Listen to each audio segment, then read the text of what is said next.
Olá, gente, tudo bem? Nós vamos hoje dar início a uma segunda unidade de estudos da revista Em Marcha e o tema hoje é a maturidade na convivência. Esse é o nosso texto bíblico básico de hoje, que é o livro de Efésios, a carta aos Efésios, capítulo 2, versos 11 a 22. Eu destaquei aqui uma parte dessa carta aqui, onde fala isso aqui, que agora Cristo Jesus trouxe oportunidade para aqueles que estavam longe fossem aproximados pelo sangue que ele derramou na cruz. Porque ele, Cristo, é a nossa paz. E de ambos fez um. Derrubou a parede da separação que estava no meio. Aboliu a inimizade na sua carne. Né? E de dois foi criado um em si mesmo, um novo homem, uma nova mulher, fazendo a paz. Né? Esse texto, no contexto em que ele foi escrito, havia ali uma separação entre gentios e judeus que muitos insistiam em fazer. Nós sabemos que no início da igreja primitiva havia muitas pessoas que insistiam em colocar os judeus como superiores aos gentios. Gentios eram aqueles que não eram do povo de Israel, que eram de outros povos que moravam ali e que iam se convertendo a Cristo. Durante muito tempo, eles foram um pouco marginalizados por aqueles que eram judeus convertidos. Houve muitos debates sobre isso. Mas na carta há então um chamado à aceitação mútua, dizendo que nenhum dos dois era superior e que eles deveriam ser igualmente valorizados como seres humanos, porque Cristo morreu por todos. Trazendo isso para os dias de hoje, nós sabemos que precisamos então valorizar a heterogeneidade. Heterogeneidade é o contrário da homogeneidade. Homogeneidade é quando todos são parecidos, quando todos pensam igual, têm as mesmas características. E, na verdade, isso não é algo bom. A gente pode parecer que é muito bom se todos forem iguais, mas não é. Deus nos fez diferentes e as nossas diferenças representam uma riqueza e, de forma alguma, um problema. E todos foram igualmente criados por Deus, todos são igualmente amados por Deus. Então temos que valorizar aquele que é diferente de nós. E somos conclamados por Deus a viver em unidade, superando os conflitos. Os conflitos podem acontecer, principalmente, se forem conflitos de ideias, de formas respeitosa. E é muito bom quando acontecem conflitos de ideias respeitosas, porque aí a gente evolui, a gente avança. Os grandes avanços na história da humanidade foram feitos a partir de pessoas que pensavam diferente e que trouxeram, então, um debate. O conflito de ideias é muito bom. O que não deve haver é o conflito cheio de rancor, o conflito em que um se volta como se o outro fosse o seu inimigo, e isso não deve acontecer. Mas, então, havendo conflitos de ideias, eles devem ser superados através de debate. E John Wesley, fundador do metodismo, numa famosa frase sua, ele disse, né, que no essencial, unidade, no não essencial, liberdade e em tudo caridade, o amor. Então, uma vez que tenhamos um conflito, nós devemos superá-lo no seguinte sentido: é algo essencial para a igreja? Então nós vamos debater até chegar ao ponto de vista que sintamos que é realmente o mais sensato, o mais adequado. Foi isso que aconteceu, por exemplo, entre os apóstolos Pedro e Paulo, quando Pedro insistia em que todos tinham que ser circuncidados para poder serem cristãos, e acabou vencendo a ideia de Paulo de que não, que a circuncisão era um pacto que tinha ficado já obsoleto diante do novo pacto que agora era firmado pelo sangue de Jesus, e o ato simbólico desse pacto era o batismo, né? Então, naquilo que é essencial, o conflito tem que ser superado depois que a gente chega a um acordo de qual deve ser o nosso posicionamento. No não essencial, nós devemos deixar que as pessoas continuem pensando diferente, respeitando, e sempre, em tudo, havendo amor. E como está aqui no slide também, superando preconceitos. E aí, se o conflito tem um lado bom, se o conflito pode ser necessário, o preconceito nunca é bom. O que é o preconceito? A palavra preconceito, ela revela alguma coisa que a gente tem, um conceito, uma ideia prévia.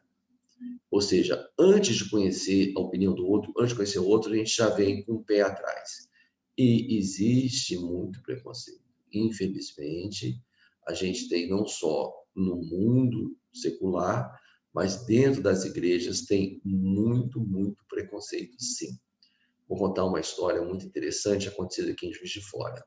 Um determinado pregador chegou na igreja e estava lá fazendo uma pregação e no final foi fazer um apelo. E estava na igreja lá assistindo o filho do pastor daquela igreja, que na época era um jovem que usava roupas diferentes, um cabelo comprido, mas era um jovem que tinha um coração em Deus, que era membro da igreja ativa e tudo mais. Esse pastor preconceituosamente achou que aquele jovem ele estava afastado de Deus, que não conhecia Deus, e falou: quero orar por você. Mandou que ele se ajoelhasse e fez uma oração aqui: afasta esse jovem do mau caminho, como se conhecesse ele pela roupa e pelo cabelo. E aí depois, para a surpresa do pastor, o jovem falou assim: agora eu quero orar por você, pastor. Ele tomou um susto. Aí aquele jovem começou a orar: Senhor, tira o preconceito do teu servo, porque ele não pode julgar pelas aparências. Foi realmente uma lição de vida para aquele homem, né? Mas então, cuidado com os preconceitos que muitas vezes nós temos. Isso, infelizmente, é verdade. E aí nós vemos nessa passagem algo que vemos também em 1 Coríntios 12, que é a metáfora da igreja como um corpo com seus vários membros. E aí, em 1 Coríntios, essa metáfora é até mais explorada. O que nós sabemos sobre isso, então? Precisamos ter a consciência da nossa necessidade mútua. Se uma igreja tem pessoas que são iguais em tudo, nos seus dons, nos seus ministérios e pensamentos, é uma igreja empobrecida. Precisamos de pessoas que pensam diferente, que têm dons diferentes, que são distintas. Precisamos respeitar a diversidade, e até mais que respeitar, eu diria valorizar. Agora, isso tem um preço sim, gente. Vocês conhecem essa música, né? Que fala: e da força do Espírito Santo, nós proclamamos aqui que pagaremos o preço de sermos um só coração no Senhor. Então, pagaremos o preço, fica claro que há uma dificuldade. Não sejamos ingênuos. Há sim uma dificuldade em conviver, às vezes, com pessoas radicalmente diferentes, em enfrentar conflitos de ideias, mesmo aqueles respeitosos, mas vale a pena pagar o preço. Tem que ter algum tipo de sacrifício, tem que abrir mão de algumas coisas, mas vale a pena pagar o preço. Eu não tenho nenhuma dúvida disso. Haverá sempre algum tipo de inconveniente, desconforto, mas deve ser superado.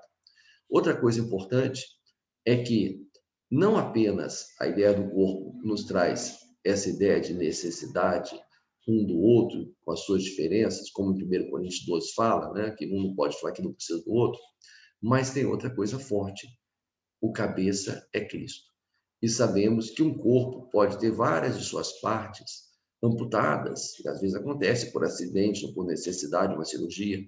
Tem pessoas que têm uma perna amputada, tem um braço amputado, tem pessoas que tiram uma vesícula, que tiram um dos rins por necessidade de saúde, mas ninguém pode tirar a cabeça. Um corpo sem cabeça é um corpo morto. Então, da mesma forma, essa metáfora nos lembra quem é o cabeça, que é Cristo Jesus. Um corpo de igreja só é saudável se o cabeça for Cristo, e não nenhum líder, e não nenhuma pessoa, como infelizmente às vezes parece que está acontecendo. Pessoas estão usurpando ali a primazia de Cristo. E uma outra comparação que é feita nesse texto: Jesus, a pedra angular. Isso aqui que está desenhado aqui em forma de cruz seria uma pedra angular. Antigamente, nos edifícios, quando construía uma casa, quando construía uma habitação ou um prédio qualquer, as pessoas pegavam uma pedra, que era aquela que ia dar ali o alinhamento das demais pedras. Não havia, como hoje, mecanismos, instrumentos, técnicas de construção que permitem que você tenha tudo muito certo, muito retinho. Então, havia essa necessidade de ter uma pedra considerada anular, uma pedra perfeita, que as outras todas deveriam ser encaixadas, ela sendo a direcionadora desse encaixe. Assim deve ser sempre Jesus em nossas vidas individuais e também na vida da nossa igreja. E o que a gente tem que lembrar também? O cristianismo é uma experiência relacional, ou seja, envolve relacionamento, não é uma experiência individual, isolada. Ela vai nos ligar a Jesus Cristo e ao próximo. Então, a cruz, né, na vertical, ligando a Deus, Pai, Filho e Espírito Santo, e na horizontal, ligando uns aos outros. E a gente vive hoje, infelizmente, um tempo que, para muitas pessoas, a espiritualidade está se tornando individualista, como se você tivesse cultivar a sua relação com Deus, independente da relação com o outro. Tem se tornado personalizada. Ah, eu sou da igreja do pastor fulano, eu sou da igreja do irmão fulano, como se a igreja não fosse de Cristo. E tem se desvalorizado o hábito de congregar. Claro que a gente sabe que, nesse momento, hoje, que eu estou gravando esse vídeo, dia 14 de março de 2021, nós vivemos uma pandemia. Em muitas cidades não está sendo possível ninguém se congregar fisicamente, em outras até é possível, mas não é recomendável para as pessoas mais velhas e tudo mais. Só que isso é uma coisa momentânea. E isso não quer dizer que a gente não possa se congregar através da comunicação virtual. Estejamos juntos em oração, nas reuniões de oração, nos cultos que são transmitidos pela internet. Algumas vezes a gente consegue mandar mensagem, outras vezes consegue até conversar um com o outro.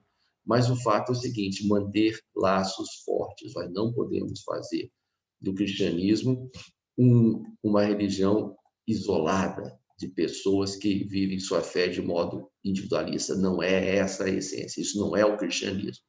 O aspecto coletivo é importante e faz parte da maturidade das pessoas e da igreja a espiritualidade pessoal e comunitária, e aí abrangendo não só os membros da igreja, mas a relação da igreja com a comunidade na qual ela está inserida.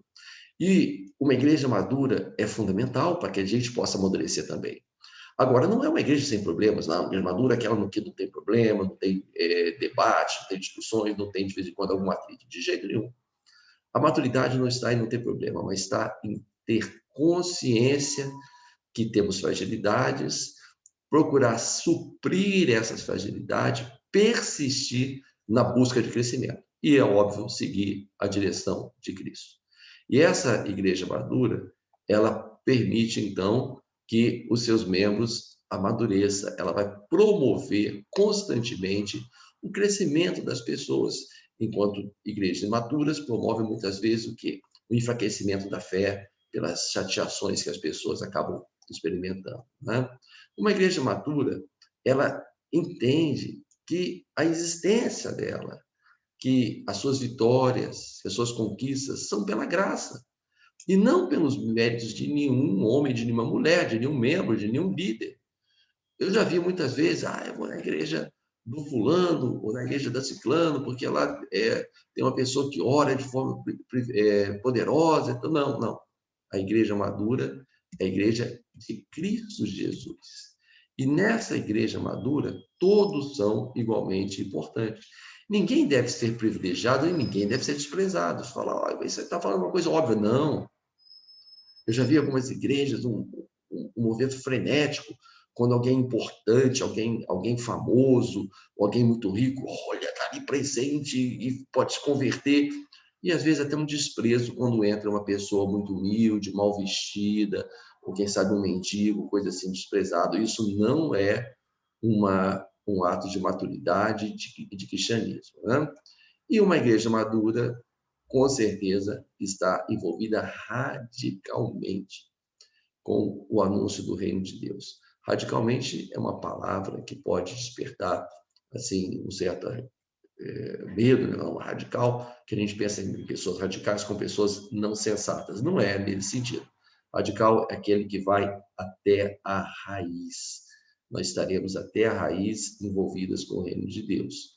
E até as últimas consequências. Como diz Apocalipse, ser fiel até a morte. Eu te darei a coroa da vida. Esse até a morte não significa enquanto você viver até que você morra. Não, até a morte ele fica morrendo, se necessário for, para que você possa conquistar a coroa da vida. Então, a igreja madura, ela tem um compromisso radical com a sinalização do reino de Deus. Que Deus, então, nos abençoe, que possamos caminhar a cada dia rumo ao amadurecimento individual e coletivo em nossas igrejas. Amém.